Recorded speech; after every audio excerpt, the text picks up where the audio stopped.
Good morning guys! Kamusta kayo? Ayun! So pupunta sana kami sa sementeryo kaso traffic. Kaya kumain muna kami dito sa Fonglan Garden. Ito yung dating Lamtin. Ito nga pala yung kanilang menu. Pwede nyong i-pause yung video and i-zoom para makita nyo na mas maigi yung selections at presyo ng mga pagkain nila. Bali nag-CR na nga muna pala ako para hubad ng aking retainer.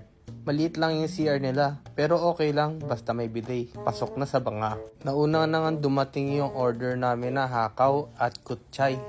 Ayan na nga, nilantakan ko ng mga dimsum na order namin. Nilagyan ko ng kaunting chili oil para pampainit. Sakto kasi habang kumakain kami dito, biglang buhos na malakas na ulan. Buti na lang hindi pa kami nagpupunta sa sementeryo.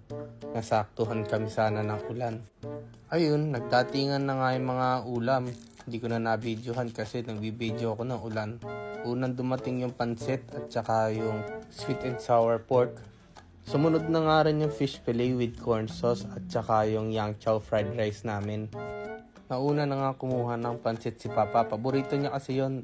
Ako rin, paborito ko rin ng pansit. Kaya ayan, kumuha na ako ng pansit, ng sweet and sour pork, and fish fillet.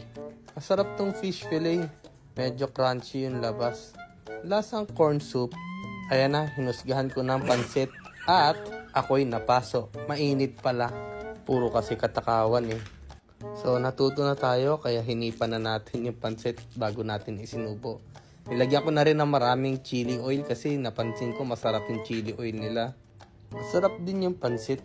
Pero mas gusto ko kasi yung noodle feast. Oo, tama, noodle feast. 370 lang yon, kasya na sa 5 tao. Yung hindi malalakas lumamon ha. Oh, bakit sumisilip ka?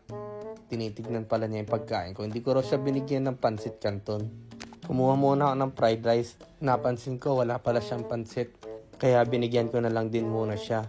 So ayun, tuloy ang kain. Kain tayo!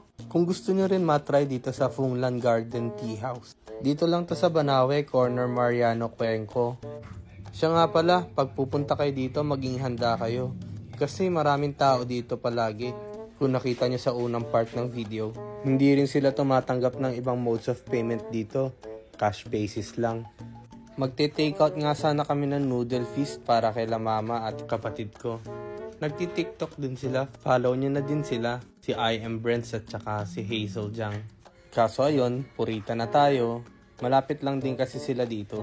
Di namin naubos yung order namin, masyado kasing marami. Kung nakita nyo si Mrs. nagliligpit, ganun kami lagi kahit nasa labas kumakain. Dumiretso na nga kami sa sementeryo, traffic pa din. Pakita ko na lang din yung pasyal-pasyal namin. Tapos may nakita kami ganito. Ang ganda, di ba? Parang apartment na tinitira ng tao. Dumating na nga kami dito sa Mausoleo. Medyo may mga sira na yung dingding kailanang ayusin. At bago kami umuwi, dumaan kami sa Tinapayan Festival. Ayun lang, bye-bye!